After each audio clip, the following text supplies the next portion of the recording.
Hello, welcome, and episode 20, we're here. We're also at the end of all the little river chasing videos that I'm doing, explaining and introducing all the characters, so let's just straight up get into it.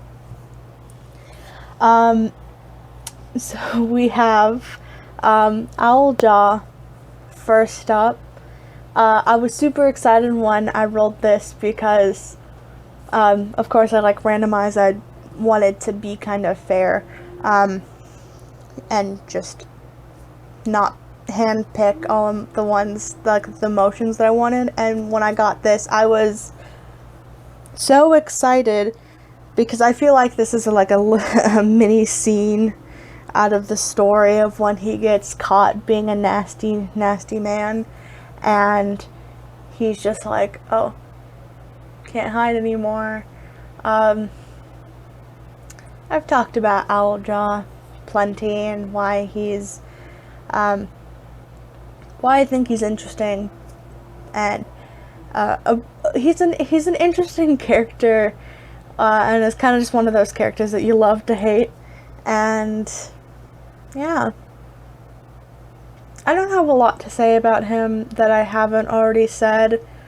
Like, I feel it's pretty clear to just point blank period, not a good guy, not an enjoyable character really. So there's that. But the drawing looks nice, and I was very excited to like knock this out and then be able to talk about lore and nonsense for river chasing for the next forever. I also changed the name of the first book, the one I'm currently planning out, and the introduction of all these characters. I changed it from a Starry Blossom to Snow Dappled. I don't know if Snow Dappled is better. I changed it literally the day I'm recording this audio, so Monday night, and I have not really tested it out. It's been like a couple hours, and I know, I enjoy it. It sounds pretty neat. Moving on, Smoke Curl, and this kind of like, I don't know what I would explain this, like just a anime sigh kind of little drawing of relief.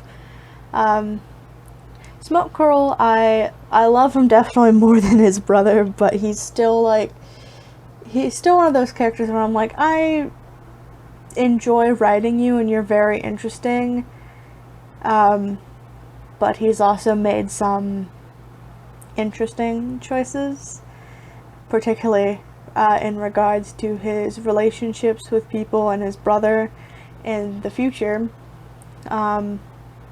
Not currently planned out, but I see him going just a wee bit, just a tad bit sicko mode. And while it's done for a right cause, murder is still murder. And that's, part of his character. Not much to say about these two because I think they're already pretty fleshed out, and I've talked about these brothers a lot. So yeah, Smoke Curl. It was nice. Like, this feels like a pretty generic. It's hard to say like that this emotion that I randomized what like truly fit him. Because it feels just kind of like middle of the road. It could fit pretty much anyone. So, not overly attached to it, but also pretty enjoyable. After is, I'm trying to remember who's after. Patchfur? Yeah, Patchfur. Patchfur is one of the two cats in the colony who is very often babied, which is why I thought this more like emotional and upset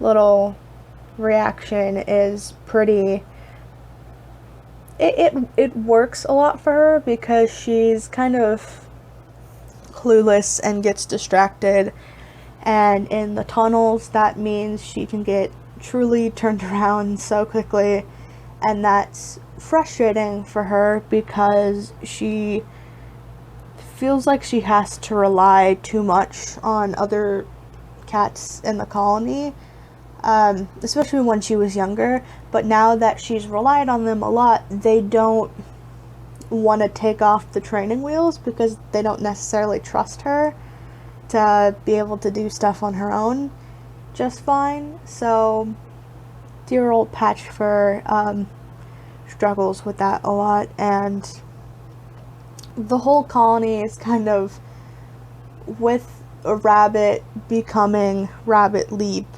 everyone's kind of waited on bated breath for like, when is she gonna have her litter of kits? When are we gonna get more cats in this colony? And she doesn't ever feel prepared to do that, and she's just a very easily emotional poor little kitty, and I love her so much. She's really good friends with Marigold Shadow, because those two are like younger and they're quite good friends, mostly just because Marigold Shadow is also mostly babied because of her injuries, and those two just relate to each other highly for that mistreatment, well, not like mistreatment, but that like ostracization, can't say that word, of themselves in like their normal colony duties, and how much that like mentally and emotionally affects them. So their bond is the only thing that's keeping them going. Next is Bluewing. Bluewing is the only one of the doctors who actually has a mender that is not like a novice, because she has Smoke Curl, and Smoke Curl is an adult man with a child that's like almost 2 years old. 2 years old in like cat years, meaning like adult basically. Not 2 years old meaning like 2-year-old in baby terms. I know that was a little confusing. So Bluewing has a lot of, she has the most unique position of all of the doctors because of being in the healing position. Dark Colony is the only colony that doesn't have that tension, because like Sky Colony obviously has Sorrel Creek, what's his name? I can't remember. Yeah, Sorrel Creek, and Sorrel Creek is very old, and Doc is really young, and there's that kind of like worry about, oh, okay, yikes, is he going to pass away before she fully gets trained? And then there is Mousespot from Lake Colony, and he is so very overworked. It's a constant struggle for him, and he doesn't get a, like, he goes through like a couple of years of not being able to have anybody with him, and it's only like because they have no other dwellers to train, and one of them wants to become a mender, that he's able to get, you know, someone else in the healing career with him. But Bluewing is just, she's very laid back, she's able to, you know, do her nonsense, so I have a feeling she'd just be constantly running around and in this kind of like whipping head back and forth, being like, is the situation serious enough where I need to step in, Smoke Curl? Oh, no, it's not. I'm gonna go back to my thing. Yeah, she's great. Most not overworked. Um, After is Swiftwind, Patchfur, and Brindleheart's mama. I loved Swiftwind because I love calico cats. Give me more calico cats, warriors. I will fight you on that. And she's just like she's a good mom. She's mom. She has maybe a bit of a struggle with her mate Burprickle because there's just so much anxiety and nervousness that he just goes from like 0 to 1,000. But she's really good at picking all that up. She's a great mother. She's a total sweetheart, super understanding, very much like one of the cats that Rabbit would look up to. She would also definitely, if she was like a guardian, she would definitely do like what Night Nod does, where she'd just be like, yeah, I'll mother a litter if you need me to. I'll wash your kits. Even if like the guardians are busy, she's like 1,000% down to help you out. She has struggled through having her first litter of kits with her 2 daughters, and motherhood has made her stronger for it. So she treats the whole colony, even the cats who are older than her, like Echo Fang and like Thornroot and Wormtongue, and she's just like everyone's mom. So she'll like make sure everyone's got prey, make sure everyone's defended, like that's her role. And I could just imagine her, especially with this little cute emotion, just being like, don't worry guys, I got it, I got you. I'm gonna get all the prey, I'm gonna get us all sorted out, like we're good to go. Patchfur is so precious, and she's goals. I wish more cats were like, or I said Patchfur, Swiftwind's goals. Love her.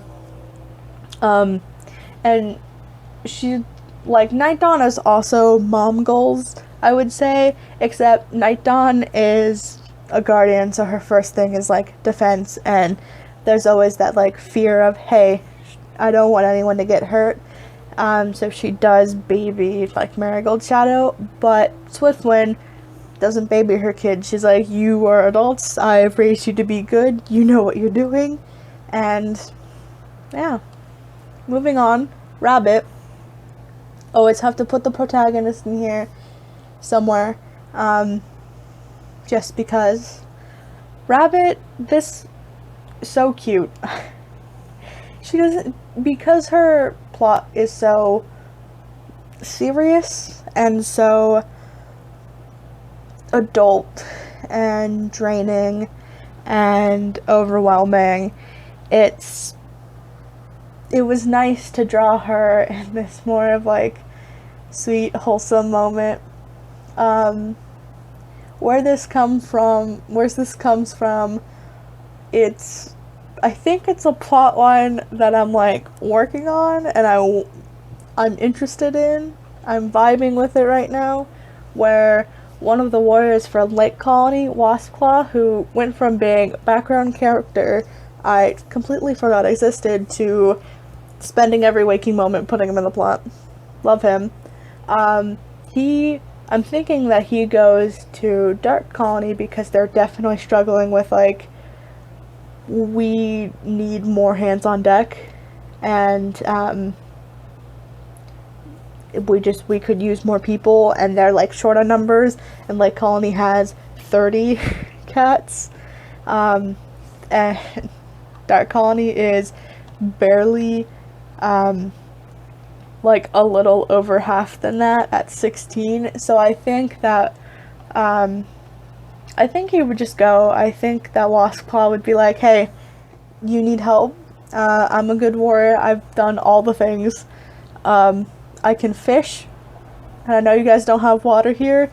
I don't know anything about tunnels. I'm not awake at night. I will convert my life to that. And then there's like a cute mini, not like, it's not romance, but I think he would definitely, like, Waspclaw and Rabbit Leap would vibe with each other.